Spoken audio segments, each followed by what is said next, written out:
પાંડવો અને કૌરવોનું યુદ્ધ થયું એને આપણે મહાભારતનો મુખ્ય કથાનક સમજીએ છીએ.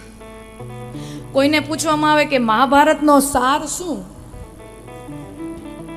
તો એમ ન સમજતા કે મહાભારતનો સાર એ છે કે બે ભાઈઓ હતા, એકબીજાને જમીનના મામલે, જમીનનો ને પ્રોપર્ટી ડિસ્પ્યુટ છે ને, અંતે તો it's a property dispute, it's a property dispute between two set of brothers. It's not just that. Mahabharata એ ખાલી બે ભાઈઓ વચ્ચે જમીન મિલકત રાજને લઈને ઝઘડો નથી, ખાલી યુદ્ધ નથી. યુદ્ધ તો ખાલી એની સાથે એક મનોરંજનના દ્રવ્ય તરીકે વપરાયેલી સામગ્રી છે. મહાભારતનું મૂળ શું છે? તમે કોઈ એમ સમજતા હો કે મહાભારતનું મૂળ એ યુદ્ધની કથા છે? ના, મહાભારત યુદ્ધની કથા નથી. It's not a story of a war. Mahabharat યુદ્ધની કથા છે જ નહીં. મહાભારત શેની કથા છે કે ગમે તેવું યુદ્ધ હોય, ગમે તેવો વેર હોય, છતાં પણ ડગલે ને પગલે ધર્મના સિદ્ધાંતોને કેવી રીતે આચરવા એની મથામણ એ મહાભારતની કથા છે. ગમે તેવી તકરામણમાં, ગમે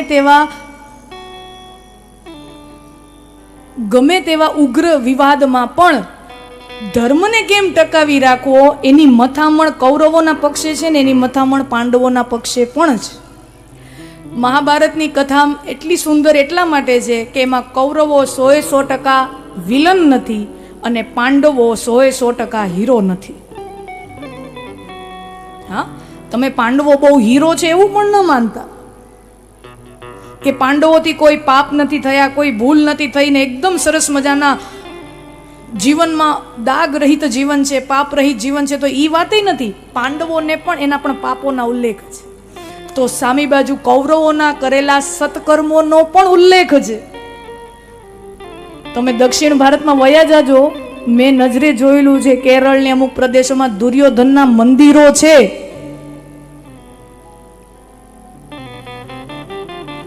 દુર્યોધનના મંદિરો છે. કોઈ માણસ મંદિર શું કામ બનાવતું હોય? કાંઈક એને કાંઈક તો સારું કામ કર્યું હશે ને સમાજ માટે, તો સમાજ એને યાદ કરે. ઘણા અને સાચું કહું, દુર્યોધનના રાજ્યમાં પ્રજા સુખી હતી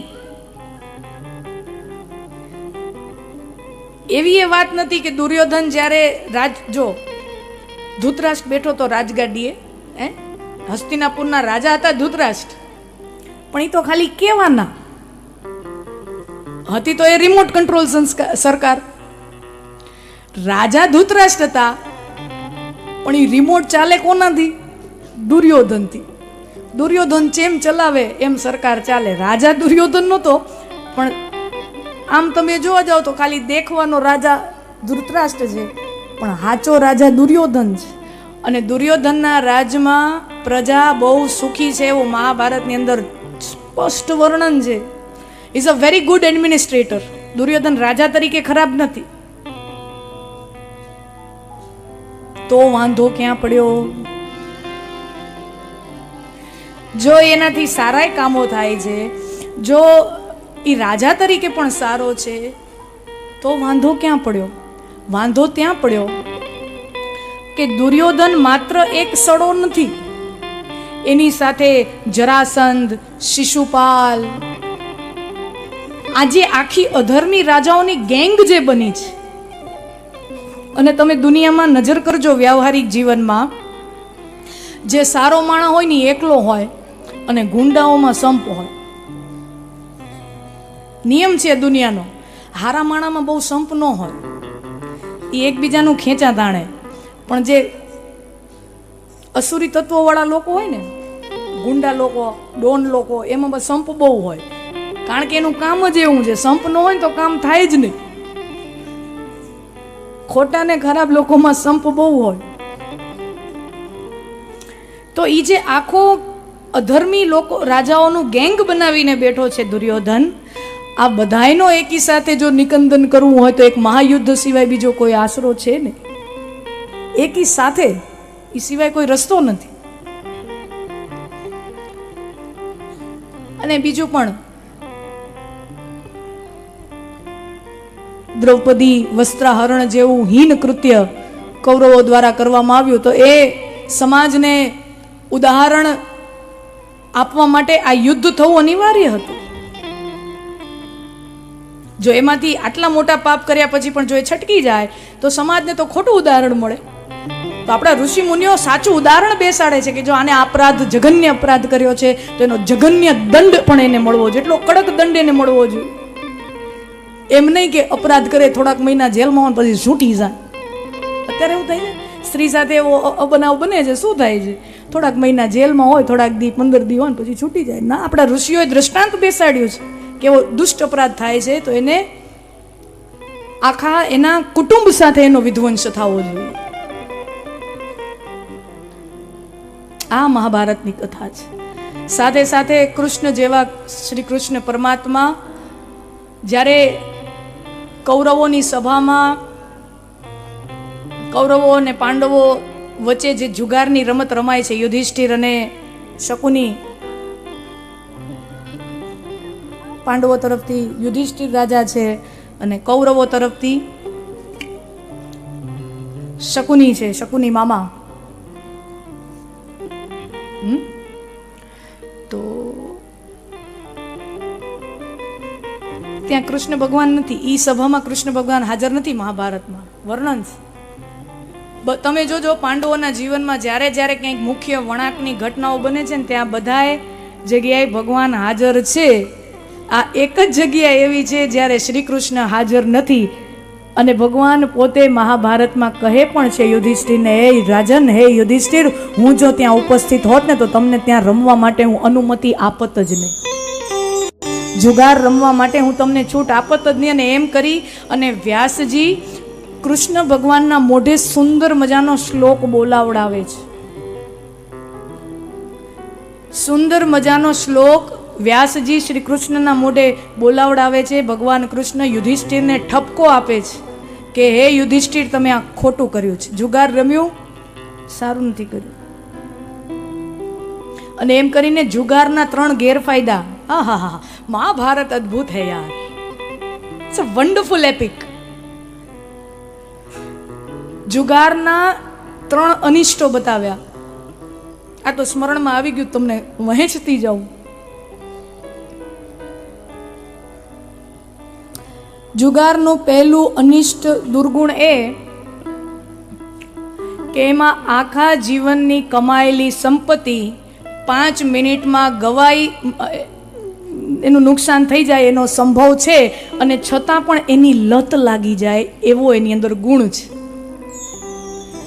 જે માણસ હોય રમતો હોય એને પહેલે એને પોતે ખબર જ હોય કે આખું જન્મનું કમાયેલું બધુંય 5 મિનિટમાં વયું જાય એવી શક્યતા છે, છતાંય પોતે એમાંથી ઊભો ન થઈ શકે એવું લત લગાડી દે એવો દુર્ગુણ જુગારમાં છે. ભગવાન શ્રી કૃષ્ણના શબ્દો છે. પહેલું, નુકસાન થવાનો સંભવ છે છતાંય મુકાતું નથી એવી લત છે. બીજું, જુગાર એક એવી પ્રવૃત્તિ છે કે જેમાં પૈસાનો તમે ભોગ ન કરો છતાં પણ પૈસાનો નાશ થાય છે. આમ તમે જુઓ, ધનનો કોઈ પણ રીતે ભોગ કરીએ ને તો ધન નાશ થાય. કાં તમે સારા કપડાં લીધો તો 1000 રૂપિયાના કપડાં લીધા તો એટલા 1000 રૂપિયા નાશ થયા, પણ કાંઈક મળ્યું ને. સારી પહેરવાની એક જોડી, હે બહેનો, 5000ની સરસ સાડી તો મળી ને. ખિસ્સામાં 5000 હોય એનું શું વેલ્યુ, એની શું કિંમત? અહીંયા આમ સરસ સાડી હોય એમાં મજા આવે ને. 5000 ગયા ખરા, પણ કાંઈક મળ્યું તો ખરું ભોગવવા માટે. સુંદર વસ્ત્ર મળ્યું તો એ ભોગવ્યું, એ બરાબર છે. કરોડ 2 કરોડનો બંગલો લીધો, ફ્લેટ લીધો, પૈસા ગયા પણ ઘર મળ્યું. પૈસા નાશ પામ્યા પણ કાંક મળ્યું. ગાડી લીધી 15 લાખની, જેના દર વર્ષે ભાવ ઘટવાના છે, પણ છતાંય હા હા હા ઠાઠથી એક જગ્યાએથી બીજી જગ્યાએ જશું, કાંક મળ્યું તો ખરું, સમથિંગ ટુ ગેઇન. જુગાર એક એવી પ્રવૃત્તિ છે જેમાં મળતું કાંઈ નથી છતાંય પૈસાનો નાશ થાય છે. You don't gain anything yet your money goes. આ જુગારનું અનિષ્ટ साक्षात श्री कृष्ण। तुम्हें महाभारत कितना सुंदर है, देखो क्या सुंदर बात कही है व्यास जी ने श्री कृष्ण के मुख से। धन को तुम भोगोगे नहीं, अपितु धन का नाश हो जाएगा। और तीसरा, जुगार तो एक एवी प्रवृत्ति है कि जे जुगारना निष्णांत मानधाता खेलाड़ीओ होय ने ई एम कहे छे भाई आमा न पड़ाय। जेनो रमतवीर होय ने खेलाड़ीओ ई प्रामाणिकताथी हृदय पर हाथ मूके तो ई एम ज कहे छे के आमा न पड़ाय। अने हूँ आ वात स्पेशियली शुं काम कहूं छुं खबर छे, हवे ई दिवसो गया हो, मारा वडीलोने कदाच खबर नहीं होय। हवे जुगार कोई गामना पादरे के आम त्याम के मित्रों मळे ने ई दिवसो गया, जुगार हवे मोबाइल में आवी गया छे। आ एक आ युवान छोकरा अने खास करीने एक अहींया बेठेला 15 वर्षथी उपरना जे युवानो छे ए जुगारना ओलानी अंदर सपડાવવાની खूब शक्यता। आ बधी ओली शुं छे, बधी एपो आवे छे, ड्रीम 11 ने माय क्रिकेट ड्रीम 11 ने आन ते ने रोज 10 रुपयाનું लगाવો ને 20 ई શું છે। અને મોટા મોટા સેલિબ્રિટી લોકો એનો પ્રચાર કરે છે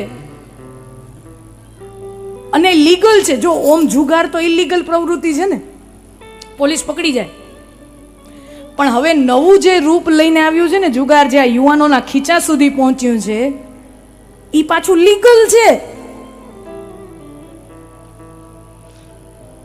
ઈ પાછું લીગલ છે, એટલે સરકારી રીતે પણ એની ઉપર કોઈ લીગલ કાર્યવાહી ન થઈ શકે એવું જુગાર। એ ગમે તે હોય, લોકો ટીવીમાં ને જે એડો બધા બતાવતા હોય, મારા યુવાન ભાઈઓ ખાસ કરીને નમ્ર અપીલ કરું છું, એ ધન વેડફવાની, ધન નાશ કરવાની પ્રવૃત્તિ છે। આજે 10-10 રૂપિયા 20-20 રૂપિયા જાય છે, ખબર નથી પડતી। એમાં તમને કદાચ એમ થાય ખીચામાં 10-25 રૂપિયા ગયા, હું ક્યારેક ક્યારેક 25-25 હજાર 25 લાખ વયા જશે, કાંઈ ખબર નહીં પડે। આ મારા વડીલોને ખબર નથી, એ વસ્તુ અહીંયા સુધી પહોંચી નથી, પણ હું એ ઉંમરની છું, મને ખબર છે શું થઈ રહ્યું છે અત્યારે યુવાન વર્ગમાં। મોબાઈલમાં આવી ગયા છે। મારા ભાઈઓ એનાથી दूर રહેજો। ભગવાન શ્રી કૃષ્ણ અહીંયા જુગારના અનિષ્ટો વર્ણવે છે। પૈસાનો ભોગ કર્યા વગર નાશ થાય છે।